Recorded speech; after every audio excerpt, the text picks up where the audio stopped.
ए भाई, मेरी बात को बहुत ध्यान से सुनना। श्रीपाद कह रहे भजन को इससे नहीं तौला जाता कि करोड़पति बन गए तो भजन का लाभ बहुत मिल गया, या भजन शुरू किया तो तुम दरिद्र हो गए। बोले देखो भजन फला नहीं, जिस दिन से वृंदावन गए सत्संग सुना उसी दिन से सब चौपट हो गया।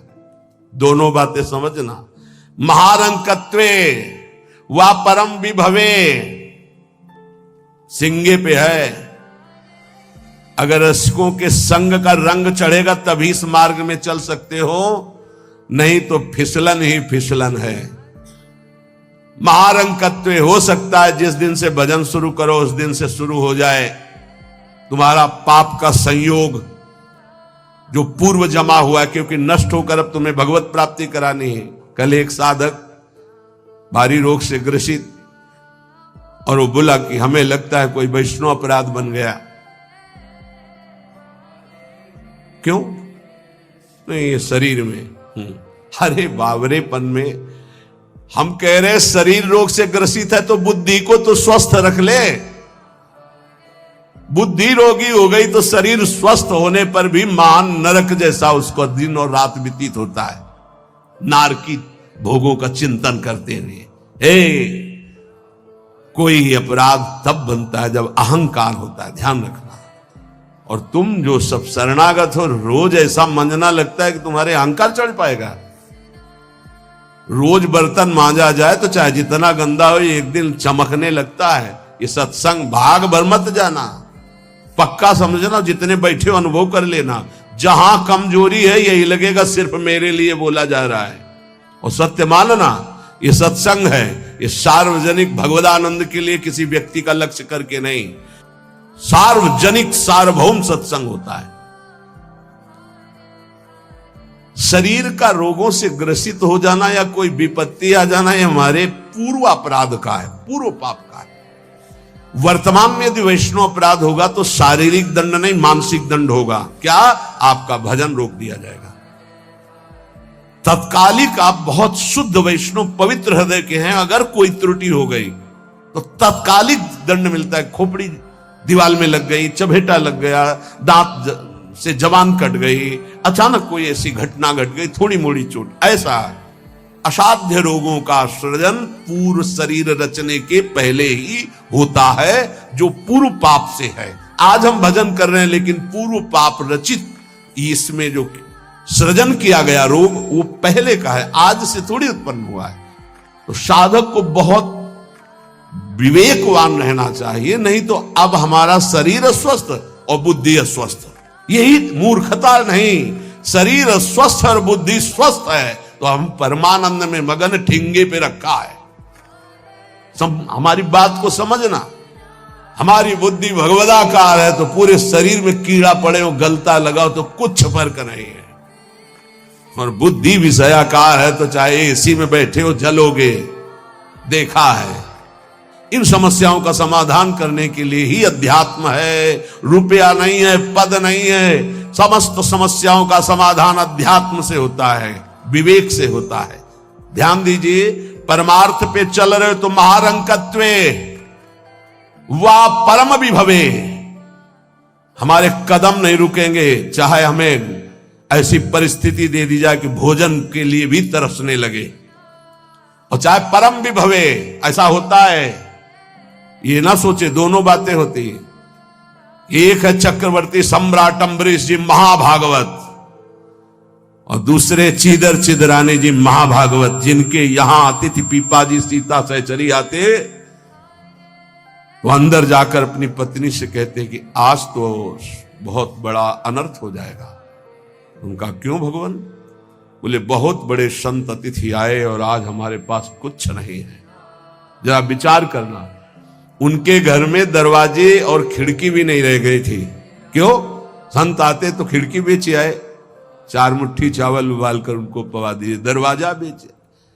मिट्टी का पात्र था जिसमें रसोई अमनिया करते थे, कुछ नहीं रह गया था जो बेचा जा सके। एक वस्त्र शरीर में था चिदरानी जी के। उन्होंने कहा भगवान अतिथि भूखा नहीं जाएगा। पढ़ के देख लो भक्तमाल जी में श्री नाभा जी ने चरित्र लिखा, जो दिव्य दृष्टि संपन्न महापुरुष। कहा कैसे?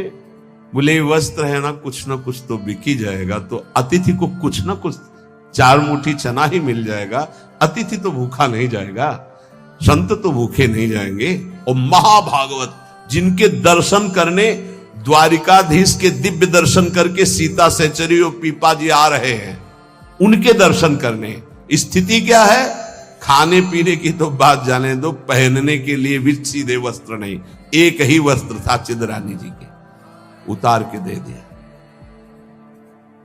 बेचा जाके जो कुछ बिका, जो कुछ भी रूखा सूखा पत्तल में लगाया, और बाहर पीपा जी सीता सहचरी के साथ पाओ भगवान। वो समझ गई, स्थिति महारानी थी बहुत प्रवीण, समझ गई कि भोजन देख के समझ गई कि स्थिति क्या, घर देख के उनकी वेशभूषा। तो उनका कहा कि भक्तानी जी को भी बुलाओ, चारों बैठकर पाते जो भी है। वहां नहीं आप पाइए, वो तो रसोई में है।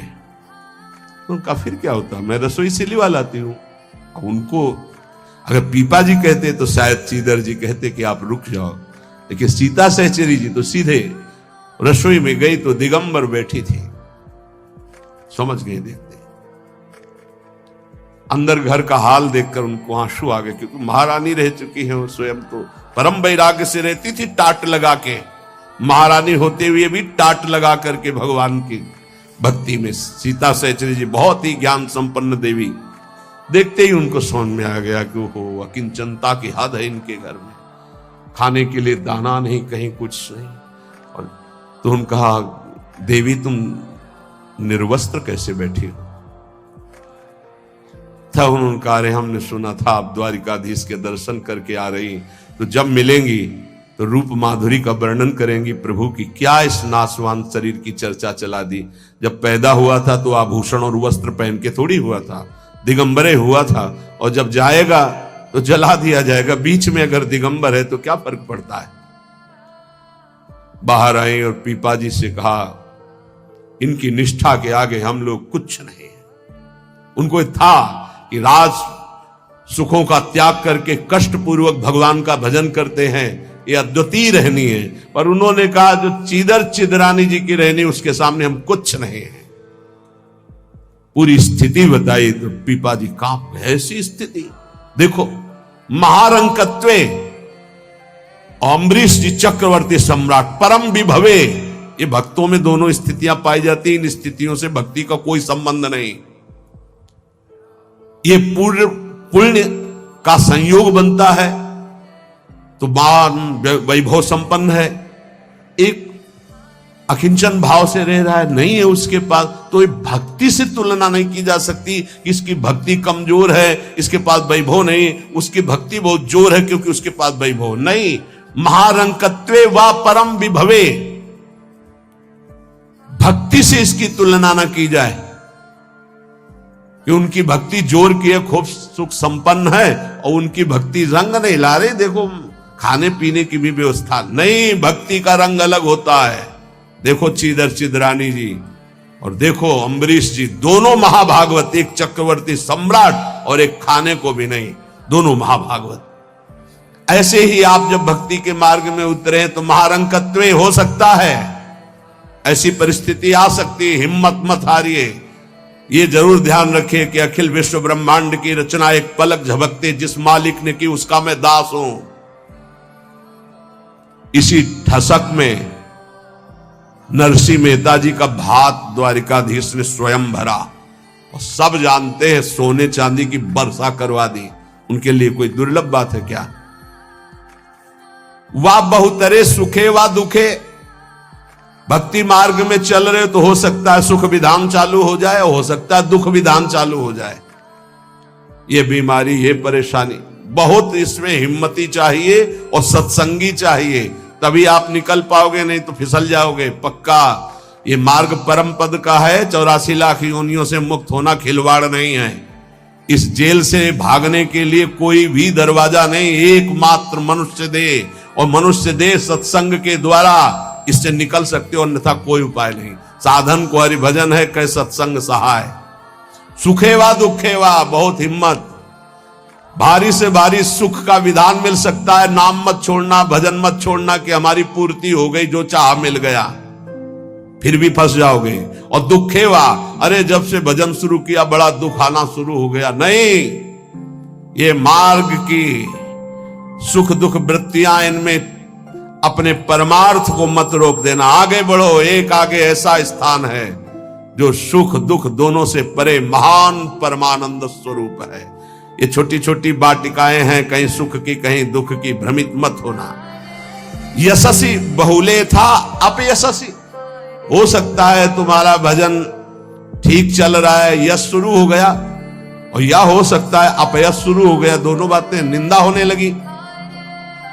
तो यश होने लगे तो उसमें खुशी नहीं मनानी, और अपयश होने लगे तो दुखी नहीं होना। वैसे अच्छी बात यह है कि अपयश होने लगे तब खुशी होना चाहिए। बड़ी कृपा हरि की, अब कोई प्रणाम करने नहीं आएगा। राधे श्याम जी धर्म मनावे चले जाओ, कोई नहीं देखेगा। जब कबीरदास जी ने देखा कि बहुत यश हो रहा है, तो संतों की युक्तियां होती। काशी की एक वैश्या के पास गए, वैश्या ने देखा कबीरदास जी आए, खड़े हो गए, प्रणाम किया। महाराज पहली प्रार्थना कि आप जल्दी यहां से निकल जाओ। उनका क्यों? अरे बोले, इस गली में खड़े होने का मतलब है कि निंदा होना। आप महान संत हैं, आप यहाँ खड़े भी होंगे तो आपकी निंदा। हम बोले वही करवाने के लिए आए, हम निंदा करवाने के लिए। आप हमारा साथ देंगी? तो भगवान आप आज्ञा करें, भला मैं नीच आपकी क्या सेवा कर सकती हूँ? बोले गले में हाथ डाल के पूरी काशी में घूमना है। बोले महाराज कोई पानी नहीं पूछेगा आपको। बोले यही चाहते हैं। बोले भी जैसी आपकी इच्छा। गंगा जल भरा, थोड़ा रंग वंग डाल के, एक हाथ में गंगा जल की बोतल, दूसरे हाथ में वैश्या। अरे बोले देखो देखो, दूसरे दिन से कबीरदास जी की कुटिया शांत, कोई प्रणाम नमस्कार। अरे हम जानते थे, कुछ तो कहते हम जानते थे पहले से, असलियत तो यही है। कुछ कहते यार कुछ तो गड़बड़ है, ऐसे महात्मा तो नहीं है। फिर भी जो कुछ श्रद्धा रखते थे वो इस बात से नहीं गए कि ठीक है अच्छे हैं पर ऐसा कैसे कर सकते हैं, छोड़ो यार। वहां कोई प्रणाम नहीं, बड़े चैन से भजन करने लगे। युक्तियां संतों की होती, पर वो युक्ति सिद्ध ही करे। जीना मुश्किल हो जाएगा अगर हिम्मत नहीं है, भगवत प्राप्त नहीं है, सिद्धों की बात है। उपद्रव न करे कि अब हम भी कुछ थोड़ा ऐसा कर, पिट जाओगे। हाँ, सिद्धों की बात अलग है। फिर राजा को अश्रद्धा हुई, वो चमत्कार भी उनके जीवन में था ऐसा कि दिखाया, होश उड़ गए। तो कहा भगवान वो, बोले वो जन साधारण की आंखों में धूल डालने के लिए बहुत एकत्रित हो गए, भजन में बड़ा विघ्न पड़ने लगा। यशस्वी बहुले था अपयशस्वी। देख लो भक्ति का मार्ग, आप खिलवाड़ मत समझो। महारंकत्वे व परम विभवे, मेरे कदम नहीं रुकेंगे, चाहे भिखारी बना के रखो, चाहे चक्रवर्ती राजा बना दो। बहुतरे सुखेवा दुखेवा, भारी सुख दे दो या भारी दुख दे दो, कदम नहीं रुकेंगे आपकी तरफ से। यशस्वी बहुले था अपयशस्वी, चाहे यशस्वी बना दो चाहे निंदा कराने, खूब निंदा कराओ, हमें बार निंदा हो तो भी हमारा मार्ग नहीं रुकेगा। आगे मणौवा लोस्ट्रे, चाहे मणि दे दो और चाहे माटी के घरौंदे पे रखो, हमें कोई फर्क नहीं पड़ता। महलों में रखो चाहे झोपड़ी में वास दो। सुहृदे परम व द्वेष्यति, सब लोग हमें प्यार करें या सब हमसे द्वेष करें, कोई फर्क नहीं पड़ता, हम अपने मार्ग पर चलेंगे। समा दृष्टि नित्यम मम भवति वृंदावन जुषहा, मैं ऐसी सम दृष्टि रख के चलूंगा। हे वृंदावन धाम, मुझे सामर्थ्य प्रदान करो कि मेरे कदम किसी भी स्थिति में लड़खड़ाए नहीं। ये बहुत बड़ी बात है। बिना इस बात के आए बात की बात में नहीं पहुंचा जाता। ये बहुत हिम्मत की बात है। ये शूरवीर का मार्ग है। दुख आवे या सुख, संपत्ति आवे या विपत्ति, यश आवे या अपयश, महलों में रखे चाहे झोपड़ी में, हर स्थिति में हमारी भक्ति में कभी नहीं होने वाली ये निष्ठा रखे। यहां ऐसी भक्ति बहुत कम है, बहुत कम है। इसीलिए खूब सत्संग सुनो, जितना विश्वास दृढ़ करोगे उतनी भक्ति महान होगी। बिन विश्वास भगति नहीं ते बिन द्रवहि न राम, और राम कृपा बिन सपने जीव न लह विश्राम। हित ध्रुव जो विश्वास है तब ही सुधरे बात, ना तरु माया पंथ में फिरे जो टक्कर खात। और ये स्थिति समत्व की तभी आती जब इष्ट में ममत्व हो जाता है कि अब आपको नहीं छोड़ सकते, चाहे जो कुछ हो जाए प्रभु, चाहे जैसी परिस्थिति हो। संतों की वाणी, इष्ट में अपने सुदृढ़ अनन्यता हो जाना। राधा वल्लभ ध्यान धरोउर, राधा वल्लभ इष्ट हमारे, राधा वल्लभ नाम जपो नित, राधा वल्लभ ही में धारे। राधा वल्लभ जीवन है मम, राधा वल्लभ प्राण ते प्यारे, राधा वल्लभ नयन बसे, सरस माधुरी होत नहीं छिन न्यारे। परम संत श्री रसिक सरस माधुरी जी के राधा वल्लभ का ही नाम हमारी जिह्वा में और राधा वल्लभ का ध्यान हमारे हृदय में, क्योंकि इष्ट हमारे राधा वल्लभ। राधा वल्लभ का हृदय में ध्यान और मुख में नाम, ये आचार्य चरण भी आदेश करते हैं। सबसो हित निष्काम मति श्री वृंदावन विश्राम, श्री राधा वल्लभ लाल को हृदय ध्यान मुख नाम। जो आचार्य का है इष्ट उसके अधीन होते हैं, तो हर समय हमारे मुख से राधा वल्लभ राधा वल्लभ राधा वल्लभ। अब सेवक जी महाराज ने हा हरि राधा बा वृंदावन सा सहचरी, हरिवंश नाम में चारों की उपस्थिति पाई, इसलिए वे आदेश करते हरिवंश नाम बिसरे न छिन्न, श्री हरिवंश सहाय बल, हरिवंश भरोसे भय निडर, नित गर्जत हरिवंश बल। इसलिए हम वृंदावन नित्य विहार रस के उपासक, आचार्य की आज्ञा और सेवक जी की आज्ञा दोनों मिलाकर, इसलिए हम हर समय जपते रहते राधा वल्लभ श्री हरिवंश, राधा वल्लभ श्री हरिवंश। इष्ट से हमारा इतना अपनापन हो जाए कि शरीर की परिस्थिति। कल हम किसी उपासक से कह रहे थे कि एक बार 24 घंटे में बैठ करके विचार करो, तुम्हारी दोनों आंखें फूट जाए तो सोचो कैसा लगेगा। सोचो कैसा लगेगा, भय लगता है ना। तुम्हें कैंसर हो जाए तो कैसा लगेगा। अभी रिपोर्ट आ गई आपकी कैंसर है, बचने की संभावना है, अब कैसा लगेगा। किडनी फेल हो रही है, अब कैसा लगेगा।